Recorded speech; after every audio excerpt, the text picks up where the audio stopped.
हमें हमेशा उचित गुरु ढूँढना चाहिए, उचित शरण गमन करना चाहिए। आज धम्म संघ के सभी आचार्य, जिन लोगों ने प्रथम वर्ष का कोर्स किया है, सभी प्रफुल्लित हैं, आनंद में हैं। उन्हें किसी प्रकार की ऐसी मानसिक वेदना नहीं है, बल्कि वो आज धम्म भूमि को देखकर हँस रहे हैं कि ये कैसे धम्म गुरु हैं, ये कैसा संघ है, संगठन है, ये कैसे लोग हैं जिन्हें धम्म का एबीसी नहीं पता। धम्म जहाँ से शुरू होता है, पाणातिपाता वेरमणि सिक्खापदम समादियामि, अभी ने इसका पा भी नहीं पता है। आज धम्म संघ के आचार्य मुझे पीड़ा में देखकर दुखी तो हैं, लेकिन इस बात की उन्हें बहुत प्रसन्नता है कि आज वो सही संघ की शरण में हैं। सही संघ के माध्यम से उनका जो है सही मार्गदर्शन हो रहा है। जय भीम, नमो साथियों। साथियों, पिछले रविवार को अलीगढ़ में जो घटना घटी, उससे आप लोग वाकिफ होंगे ही। जब हम धीरेन्द्र शास्त्री और अन्य मनुवादी जो गुरु हैं, संत हैं, साधु हैं, उनके बारे में बात करते हैं, तो अक्सर हम ये कहते हैं कि यार इन गुरुओं की बात क्या करें, इनके जो भक्त हैं उनकी हमें बुद्धि पर तरस आता है कि वो किस प्रकार के भक्त हैं जो एक जाहिल को, एक अनपढ़ के समान व्यक्ति को, जिसको धर्म पता ही नहीं है और किस तरह से बचकाने हरकतें करता है, लेकिन लोगों की भीड़ उसके पीछे जाती है। इसी प्रकार से साथियों, मुझे भी आज ये सोचने पर मजबूर होना पड़ा कि धम्म भूमि से जुड़े हुए लोग, उनके गुरु की मैं क्या बात करूं, धम्म भूमि के भिक्षुओं की मैं क्या बात करूं। मुझे तरस आता है धम्म भूमि से जुड़े हुए लोगों की बुद्धि पर कि क्या वास्तव में आप लोग जो है धम्म गुरु की शरण में हैं? क्या वास्तव में आपका धम्म गुरु जो है आपको धम्म के मार्ग पर लेकर चल रहा है?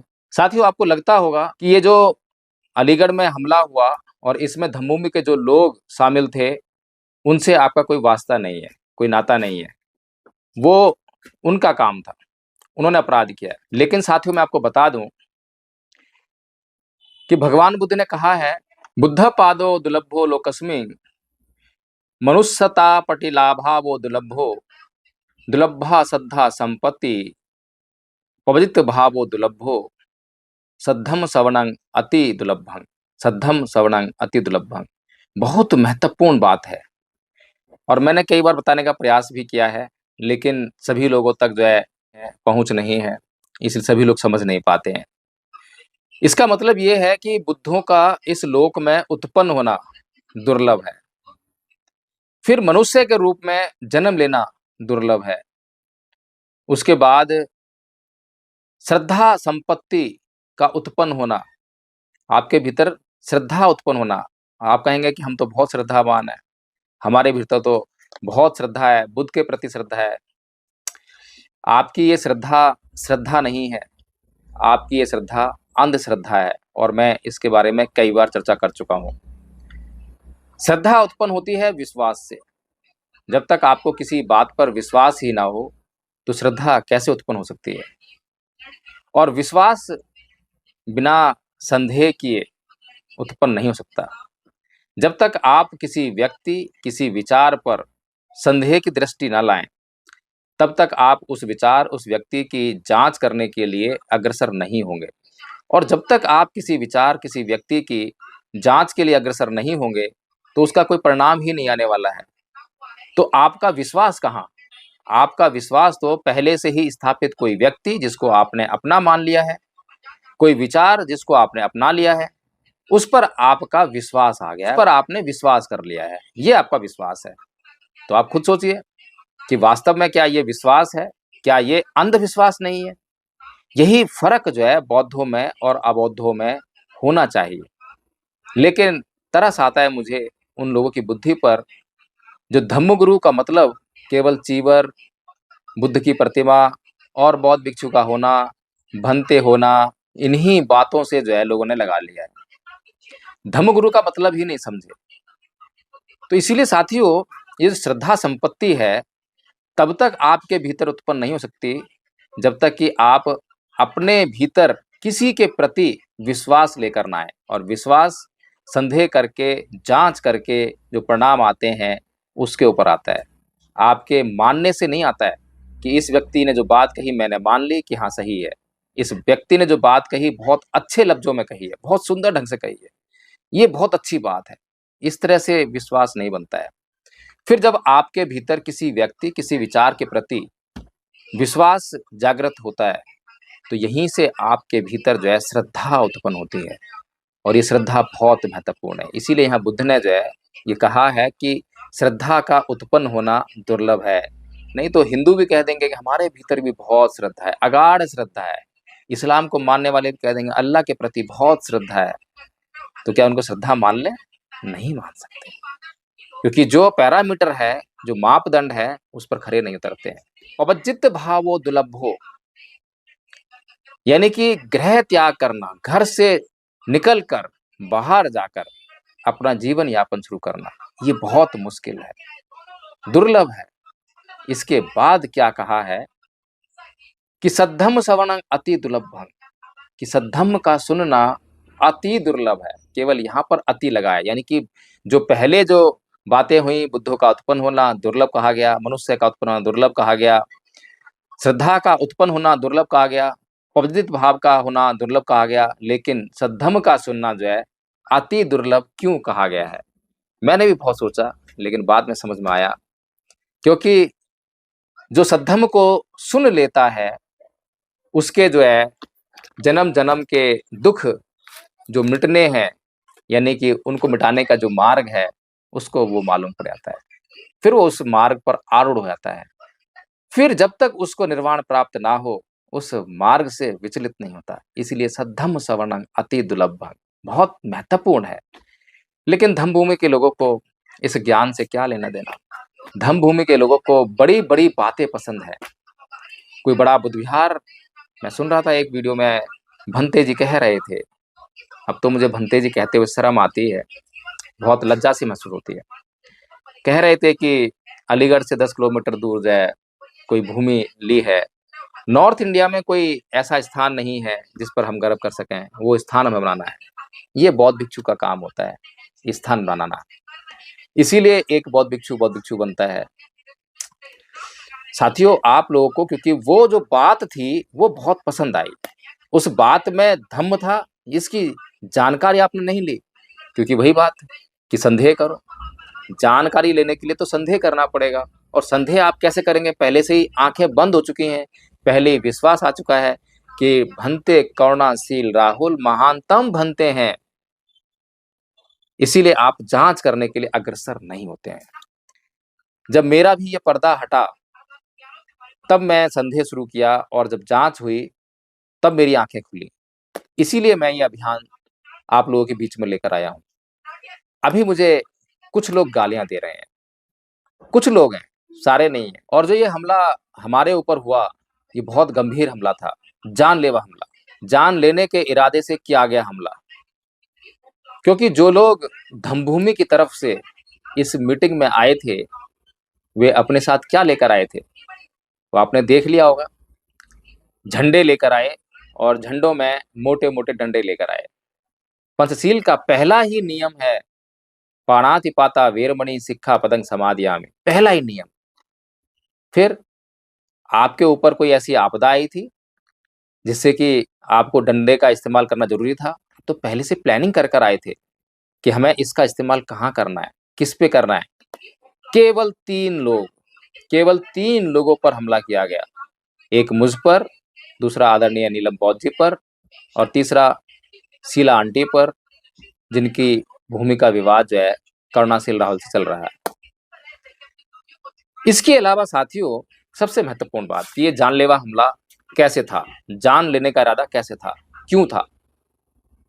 इसमें आपने मेरी पीठ का वीडियो देखा होगा, जिस पर बहुत भयंकर घाव है, बहुत गहरे घाव है।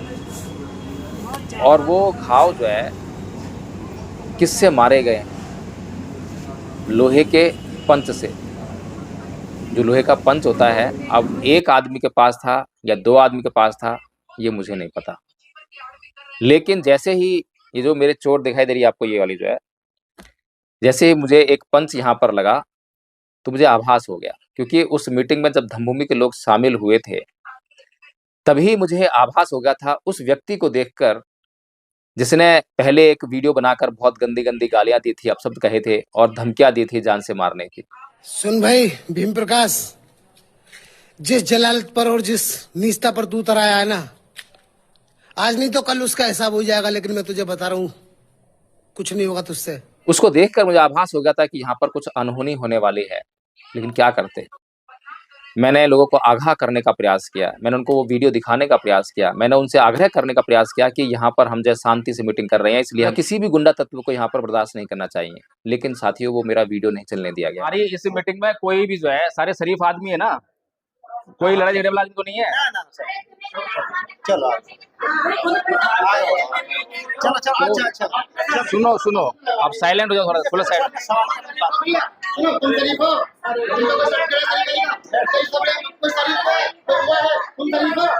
कैमरे पर रिकॉर्डिंग चल रही थी, जानबूझकर जो है धम्मभूमि के लोगों ने वो रिकॉर्डिंग बंद करवाई।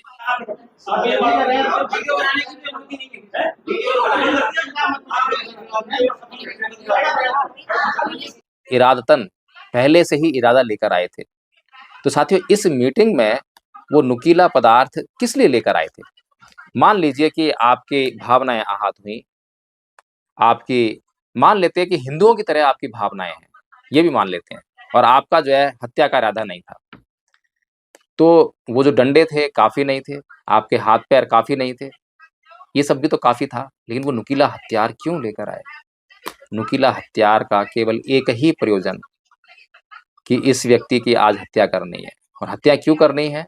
क्योंकि करुणाशील राहुल, उनके ऊपर एक संगीन आरोप है और उस आरोप से उनका चीवर खतरे में है। और चीवर खतरे में होने का मतलब ये है, जो करोड़ों रुपए का जो धम्मभूमि फाउंडेशन चल रहा है, उसका अस्तित्व ही खतरे में है। इसका मतलब ये है कि इस फाउंडेशन से जिनकी आजीविका चल रही है, वो खतरे में है। कोई भी ऐसी हमला करने नहीं आता। कोई भी जो है नुकीला पदार्थ लेकर धारा 307, 302 के चक्कर में नहीं फंसेगा। तो साथियों, क्योंकि वहाँ पर लोग काफ़ी थे और जब ये हमला हुआ, इस हमले में मुझे बाद में सारी बातें समझ में आई, उस समय मैं इतना समझ नहीं पाया। कुछ लोगों ने मेरे चारों तरफ जो है घेरा-सा बना लिया, मुझे घेर लिया ताकि बाहर से कोई बचाने के लिए मुझे ना पाए।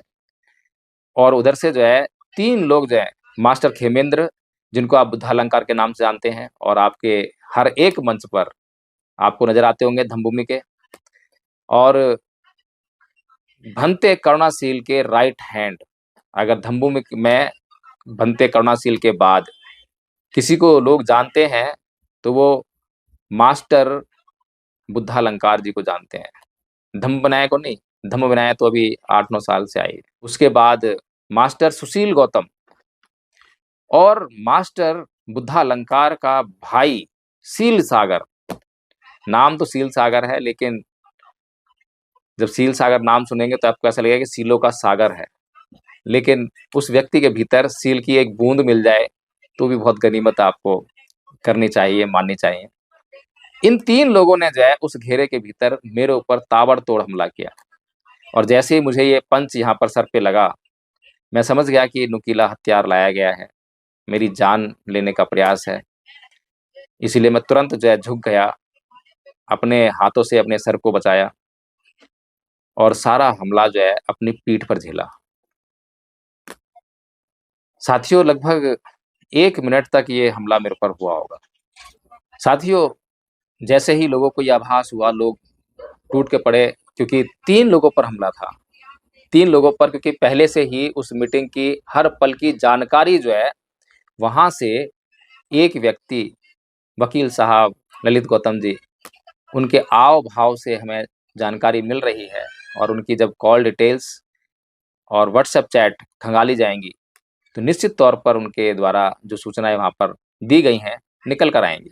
कंप्लेंट में हमने लिख दिया है।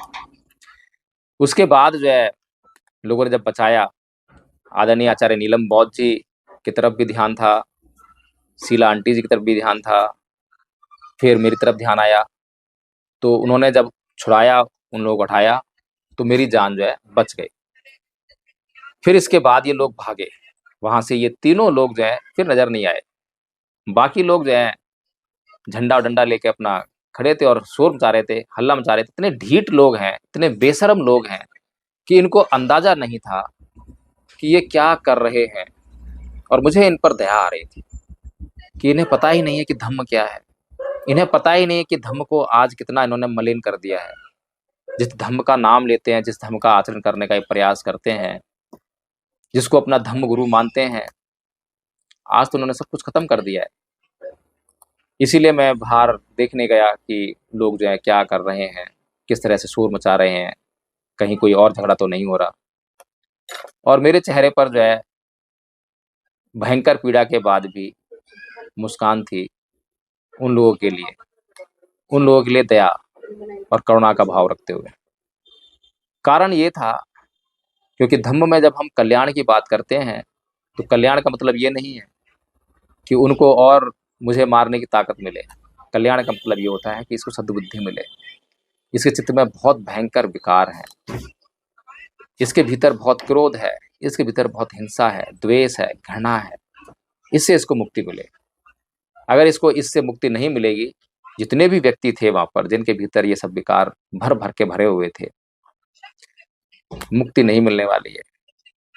जिस जीवन में भी आएंगे, इसी जीवन में हम लोग देखते हैं कि हमारी घृणा, हमारे द्वेष, हमारे क्रोध, हमारी हिंसा ने हमें कितना दुखी किया है। उदाहरण अब भी आपके सामने है। उस घटना के बाद मुझे केवल शारीरिक पीड़ा हो रही है। शायद भंते जी ने इन लोगों को शल्यसूत्र नहीं पढ़ाया, जिसमें भगवान बुद्ध दो तरह के तीरों की बात करते हैं। एक तीर शरीर को लगता है, शरीर को पीड़ा पहुंचाता है। दूसरा तीर मन को लगता है, मन को पीड़ा पहुंचाता है। शरीर को जो दर्द होता है वो तो लाजमी है, होगा ही, उसे कोई रोक नहीं सकता। लेकिन मन को जो तीर लगता है, जो परिवेदना होती है, उससे तो केवल मनुष्य अपने चित्त में जो विकार हैं उनमें सुधार करे तो ही संभव है। अगर अपने चित्त के विकारों को यूं का त्यों चलने देगा तो उसको मानसिक पीड़ा भी होगी और शारीरिक पीड़ा भी होगी। इसीलिए मेरे साथ भी ये अच्छी बात है कि बुद्ध के धम्म को समझने के बाद अब मुझे मानसिक यातना, मानसिक पीड़ा जो है ना के बराबर होती है, कम से कम होती है। और शारीरिक पीड़ा जो है वो तो होनी ही है। जो भी घटना घटी है उसका तो परिणाम भुगतना पड़ेगा। मैंने उनकी तरफ एक मुस्कान बिखेरी, लेकिन उसका भी उनके चित्त पर विपरीत असर पड़ा। वो इतनी घृणा से भरे हुए थे, महिलाएं मुझे गालियां देने लगी और मेरी तरफ इशारे करने लगी। सोचिए कि कितना क्रोध उनके भीतर था, हमारी जान के लिए कितना खतरा था। लेकिन इस घटना ने समाज का बहुत बड़ा मार्गदर्शन किया है। वो मार्गदर्शन ये है कि हमें यूं ही आंख बंद करके किसी को धम्म गुरु स्वीकार नहीं कर लेना चाहिए। हमें यूं ही आंख बंद करके केवल चीवर पहन के कोई व्यक्ति हमारे सामने आया है, धम्म गुरु स्वीकार नहीं कर लेना चाहिए। आंख बंद करके बिना संदेह किए, बिना जांच किए अगर किसी को धम्म गुरु स्वीकार करोगे तो आज जैसा इन लोगों का हाल हो रहा है, परेशान है सारे लोग जो हमलावर हैं, क्योंकि वीडियो बन गया, वीडियो में सबकी शक्ल आ रही है, कॉमन इंटेंशन लगेगी। एक अपराध जिसने भी किया वो सब पे आरोपित होगा, सबके लिए समस्या है। हालांकि मैं नहीं चाहता कि ऐसी कोई पीड़ा इन लोगों को झेलनी पड़े, लेकिन ये संसार है, संसार का नियम है, संसार का कानून है। संसार के समाज के लिए कानून इसलिए बनाए गए हैं ताकि लोग जो हैं कम से कम कानून के भय से, अपराध करने से मुक्त रहें। भगवान बुद्ध भी नाना प्रकार के नरकों का भय दिखाकर लोगों को पाप करने से बचाने का प्रयास करते थे। लेकिन मनुष्य की एक प्रवृत्ति होती है, जिस प्रकार की सांप की प्रवृत्ति है कि उसके चाहे आप दूध पिलाओ, उसके लिए कुछ भी कितना भी कर लो, वो आपको ही डसेगा, जो भी सामने आएगा उसको डसेगा। उससे बुद्धि नहीं है, ये बुद्धिहीनता है, ये बाल बुद्धि वाली बात है। तो इसी प्रकार की बाल बुद्धि जो है इन लोगों के भीतर है, जिन्हें ये नहीं पता है कि वो क्या कर रहे हैं। वो एडवोकेट जय भीम प्रकाश के ऊपर हमला कर रहे हैं, लेकिन उसका जो भुगतान है उनको करना पड़ेगा। उनके परिजनों को करना पड़ेगा। तो साथियों, इस घटना ने धम्म भूमि का, जो आप सोच रहे हैं कि धम्म भूमि जो है धम्म का प्रचार करने का काम करती है, और मैं आपको लगातार बताता आया हूं कि धम्म भूमि का धम्म के प्रचार से कोई लेना देना नहीं है। ये जो भी बातें करते हैं, ये वही बातें करते हैं जो आपको पसंद आती हैं, जो आपको अच्छी लगती हैं। जैसे आप सर्कस देखने आते हैं, सर्कस में जोकर होता है, तो जोकर का आपके लिए कोई प्रयोजन नहीं होता है, कोई सार्थकता नहीं होती है, लेकिन अच्छा लगता है, आनंद आता है। तो इसी प्रकार के कार्य जो धम्मभूमि के हैं, लेकिन फिर भी अभी आप मेरी बात पर शायद ही विश्वास लेकर आ पाएँ। लेकिन इस घटना के बाद जो लोग समझदार हैं, धम्म अनुयायी हैं, धम्म प्रेमी हैं, धम्म का प्रचार-प्रसार करना चाहते हैं, बुद्ध के धम्म को भारत में स्थापित करना चाहते हैं, तो उन्हें एक बार के लिए ज़रूर सोचना चाहिए कि ये घटना क्या हुई? क्या इसके भीतर कोई धम्म था? क्या करुणाशील राहुल जी ने इस घटना को रोकने के लिए कोई प्रयास किया? सोशल मीडिया पर धम्मभूमि के लोग, धम्मभूमि की भिक्षुणी, धम्म बनया जिसको आप जानते हैं, उसके माध्यम से भी कितना गंध परोसा गया है, कितनी घृणा परोसी गई है। क्या करुणाशील राहुल जी ने एक बार भी आकर जो है अपने लोगों को मना किया?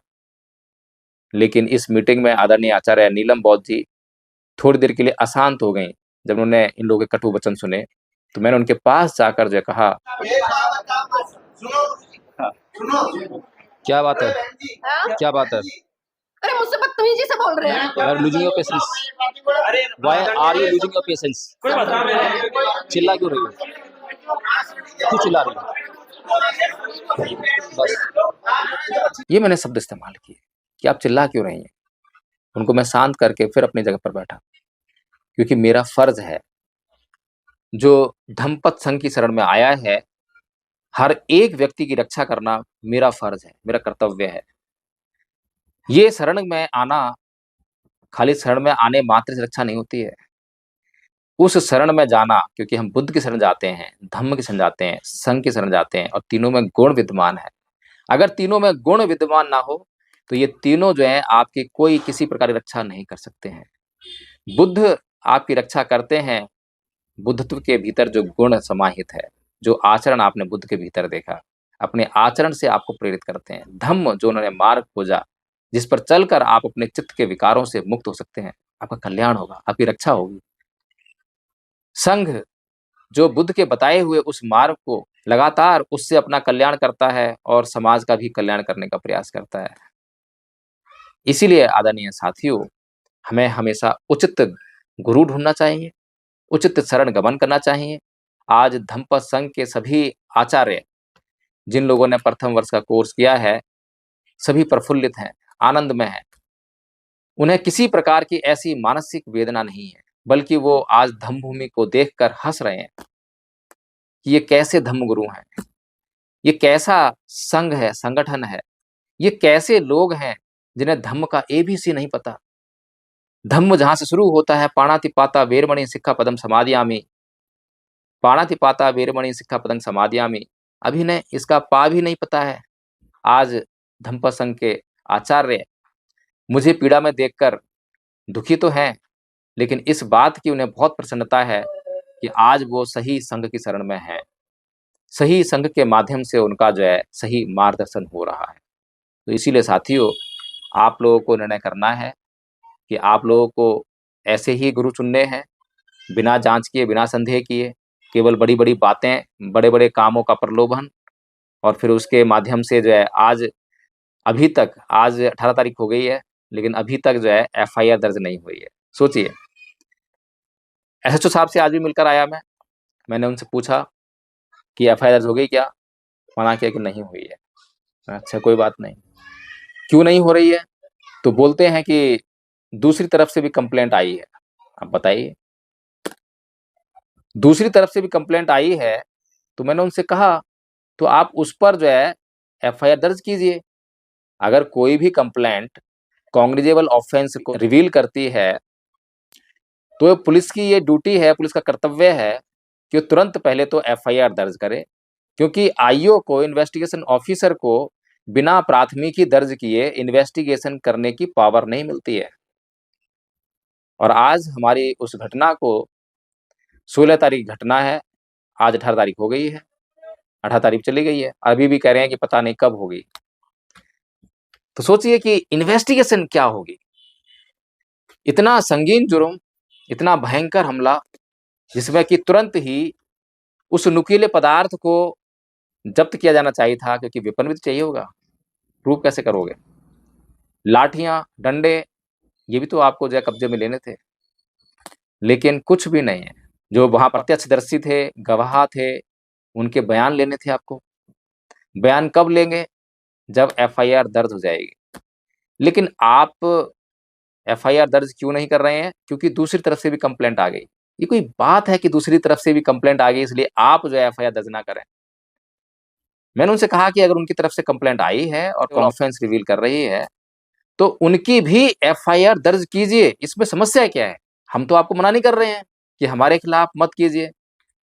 ये सब मैं क्यों कर पा रहा हूं साथियों? क्योंकि 1% भी, 0.00001% भी हमारी तरफ से कोई गलती नहीं है। सब कुछ साफ है। कुछ वीडियो रिकॉर्ड हो गई और कुछ वीडियो हमारी पहले से ही रिकॉर्ड हो रही थी, जो अभी तक हमने जो रिवील नहीं की है, वो बाद में रिवील करेंगे। पहले हम चाहते हैं कि आदरणीय एसएचओ साहब जो है निष्पक्ष जांच करें, क्योंकि वो भी इसी समाज में रहते हैं, उनका परिवार भी इसी समाज में रहता है, और उनके परिवार को हर कोई गुंडा मवाली नहीं जानता है। जब उनका परिवार इस समाज में विचरण कर रहा होगा, तो कोई गुंडा मवाली उनके बच्चे को या उनके परिवार के सदस्य को कोई हानि पहुंचा देगा, तो एसएचओ साहब कुछ नहीं कर पाएंगे। इसीलिए जो है हमारा ये उद्देश्य होना चाहिए कि हमें समाज से अपराध को मिटाना चाहिए। अगर हम अपराध को समाज से नहीं मिटाएंगे तो अपराध हमें नुकसान पहुंचाएगा ही। इसीलिए जो है मैं आदरणीय एसएचओ साहब से भी इस वीडियो के माध्यम से निवेदन करता हूं कि मुझे नहीं पता कि आपने क्यों अभी तक एफआईआर जो है पेंडिंग डाली हुई है, लेकिन ये ठीक नहीं है, ये कानून के अनुरूप नहीं है। और तब जबकि हमने जो है आपको इतने सारे एविडेंस दिए हैं, साक्षात मेडिकल आपके सामने मौजूद है। मुझे लगता है कि उनकी कंप्लेंट भी आपके पास नहीं आई होगी, और आपको मैंने अपनी चोट भी कमर में जो लगी है वो आपको दिखाई है, साक्षात दिखाई है।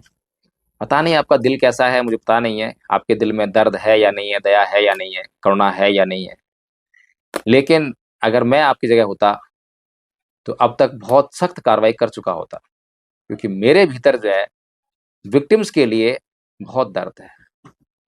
मैं किसी भी विक्टिम को समाज में उत्पीड़ित होते हुए नहीं देख सकता हूँ। जबकि आपको पता था कि मैं एडवोकेट हूँ, दिल्ली से आया हूँ, और मैं बार-बार अलीगढ़ के चक्कर नहीं लगा सकता। साथियों, धम्मभूमि के पास पैसा बहुत है, और ये पैसा जो उनका नहीं है, ये पैसा आप लोगों के दान का है। लेकिन कहाँ पर खर्च हो रहा है, मैं अभी कुछ इस मामले में नहीं कहना चाहता। मैं किसी के ऊपर कोई आरोप प्रत्यारोप इस मामले में नहीं करना चाहता, लेकिन आपको आगाह करना चाहता हूँ कि आप धम्म को जो है सही तरीके से समझिए। ये जो घटना घटी है, ये बहुत बड़ा सबक है बौद्ध समाज के लिए। कलंक तो है, बौद्ध समाज के ऊपर ये बहुत बड़ा कलंक है, और ये कलंक जो है क्यों लगा है और किसने लगाया है? ये बाबा साहेब के अनुयायी बने हुए बौद्धों ने लगाया है। आज मुझे अफसोस हो रहा है इस बात को कहते हुए, सोचते हुए। तो साथियों, अगर आप मेरी बात से सहमत हैं तो आप इस वीडियो को लाइक कीजिए, कमेंट करके मुझे बताइए कि हाँ, आप सहमत हैं, और इस वीडियो को इतना शेयर कीजिए कि हर व्यक्ति तक ये पहुँचे, ये संदेश पहुँचे कि हमें कभी भी हिंसा का सहारा नहीं लेना चाहिए। हमें हमेशा बातचीत की पहल करनी चाहिए। हम बौद्ध हैं और हम हर समस्या का समाधान बातचीत से निकाल सकते हैं। याद रखिए, सिद्धार्थ गौतम ने बातचीत से समाधान निकालने के लिए, दृढ़ रहने के लिए वो संघ छोड़ना पड़ा था, घर छोड़ना पड़ा था, अपना देश छोड़ना पड़ा था।